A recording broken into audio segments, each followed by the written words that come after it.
Nisy fariseo iray antsoina hoe NIKODEMOSY, mpanapaka teo amin'ny Jiosy. Nankao amin'ny Jesosy izy noho ny alina ka niteny taminy hoe: Rabi ô, fantatray fa mpampianatra avy amin'Andriamanitra ianao, fa tsy misy olona mahay manao izao famantarana ataonao izao raha tsy Andriamanitra no momba azy. Hoy ny navaliny Jesosy azy hoe: Lazaiko aminao marina dia marina tokoa, raha tsy ateraka indray ny olona dia tsy mahazo mahita ny fanjakan'Andriamanitra. Hoy NIKODEMOSY taminy: Ataon'ny olona ahoana no ateraka rehefa lehibe? Mo mahazo miditra ny ekibon'ny reniny indray va izy ka ateraka?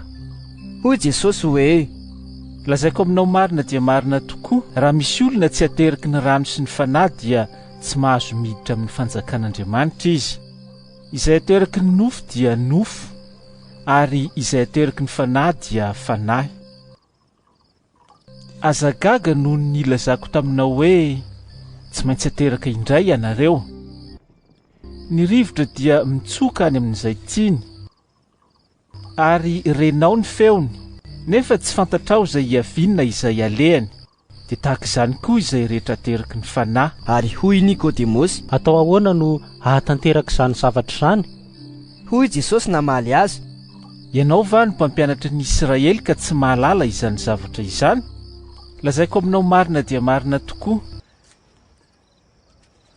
izay fantatray no lazainay, ary izay hitanay no ambaranay.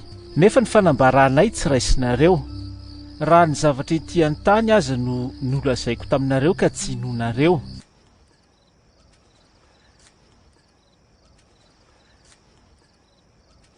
Ahoana no hinonareo raha milaza aminareo ny zavatra any an-danitra? Tsy nisy niakatra ho any an-danitra, afa-tsy ilay nidina avy tany an-danitra, dia ny zanak'olona izay any an-danitra. Ary tahaka ny nanandratany Mosesy ny mena rana tany an-tany efitra no tsy maintsy hanandratana ny zanak'olona, mba hanana fiainana mandrakizay izay rehetra mino azy.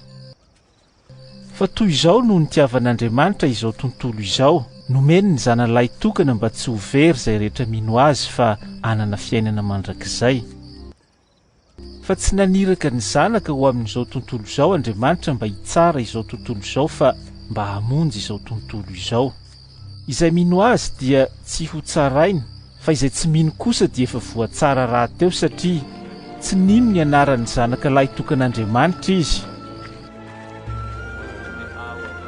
Ary izao no fitsarana, tonga eto amin'izao tontolo izao ny mazava, nefa aleon'ny olona ny maizina toy izay ny mazava, satria ratsy ny asany.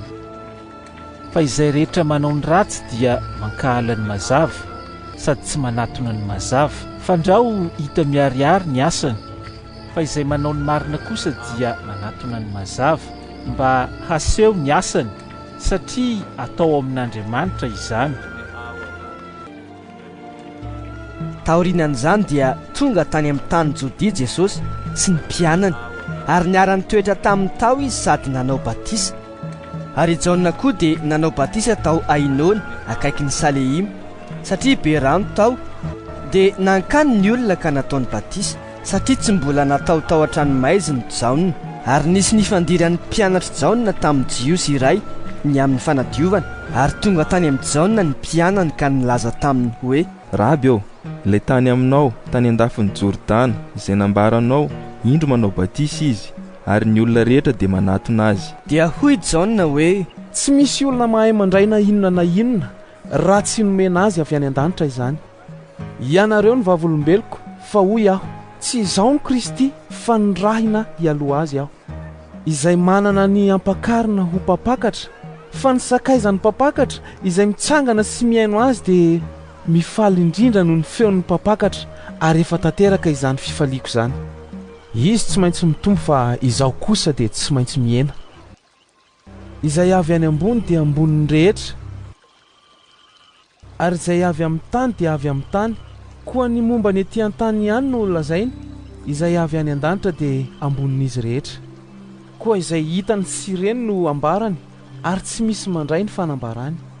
Izay mandray ny fanambarany dia manisy tombo-kase fa marin'Andriamanitra. Fa izay nirahin'Andriamanitra dia milaza ny teniny, satria tsy misy fetra ny fanomezan'Andriamanitra ny fanahy. ny ray tiany zanaka ka efa nanolotra ny zavatra rehetra ho eo an-tanany. Izay mino ny zanaka no manana fiainana mandrakizay, fa izay tsy mino ny zanaka kosa dia tsy hahita fiainana, fa ny fahatezeran'Andriamanitra no mitoetra eo aminy.